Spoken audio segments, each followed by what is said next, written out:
God is a Manc.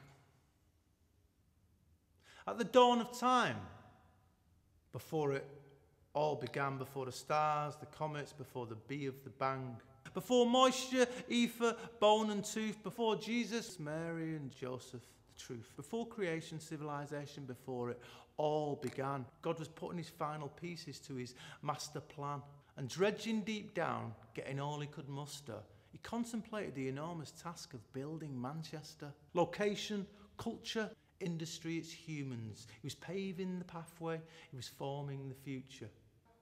He concluded that Manchester would be in the most awesome of tasks. So he rested for a week, and like the wedding of Canaan, he saved the best till last. So his blood, sweat and tears gave him the idea to keep the city moist for the majority of the year. America, Russia, Australia, Finland. Now he decided the most appropriate place was in the heart of the northwest of England. 30 miles from any ocean, at the foot of the Pennines, location sussed. 9:15. When it came to culture, God left Manchester to itself. Through natural progression, the city would define its own literary and artistic wealth. And that music, dance, film and art would flow like blood through every man and woman's heart. And that working hard was of most importance, but so's a game of footy on a Saturday morning.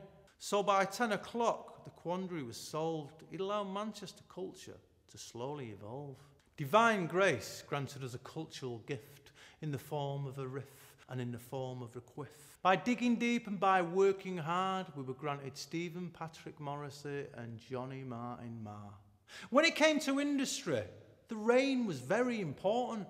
To generate industry by simply using water. The reservoirs, rivers, canals and streams would fuel the way to our industrial dream and the things that rise, like the sun, his son, the soul. So we ensured that beneath our feet lay thick black seam after seam of coal. So in our backyard and falling from the sky was the most natural energy solution, inspiring the most influential and industrial revolution. Factories, mills and mines made Manc the chimney of the world, providing employment for miles around for every man, woman, boy and girl.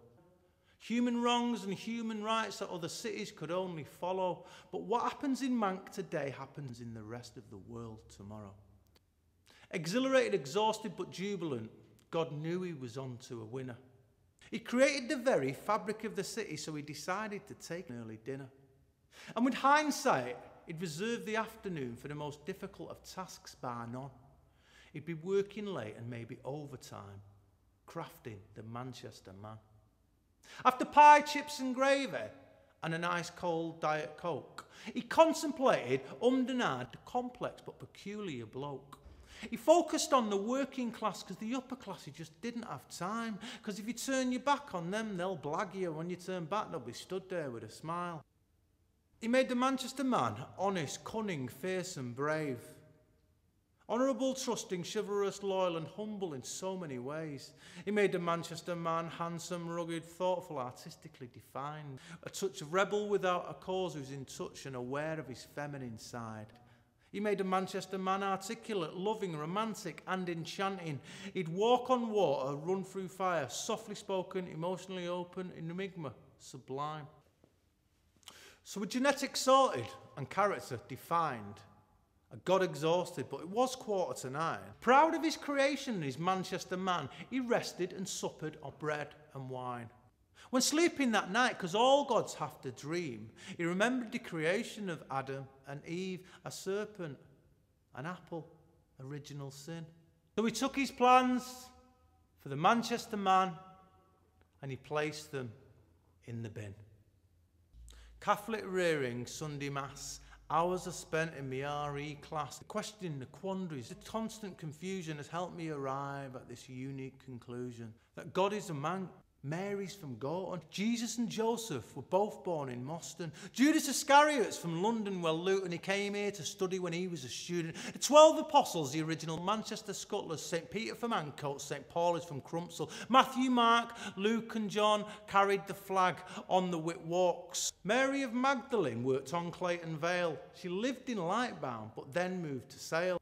The three wise men were from Wythenshawe, Benchill, Bagley, Woodhouse Park. The guys who flanked Jesus as he died on the cross were from Cowsby Street in the heart of the Moss. Golgotha was the hill at the top of Heaton Park, and the swollen Mersey is where Noah launched the ark. The Bible is truly a wonderful read, but not a book everyone chooses to believe. But when I read between the lines, I come to the theological conclusion that God, the creator of man, the heaven, the stars and the universe, he had to be a Mancunian.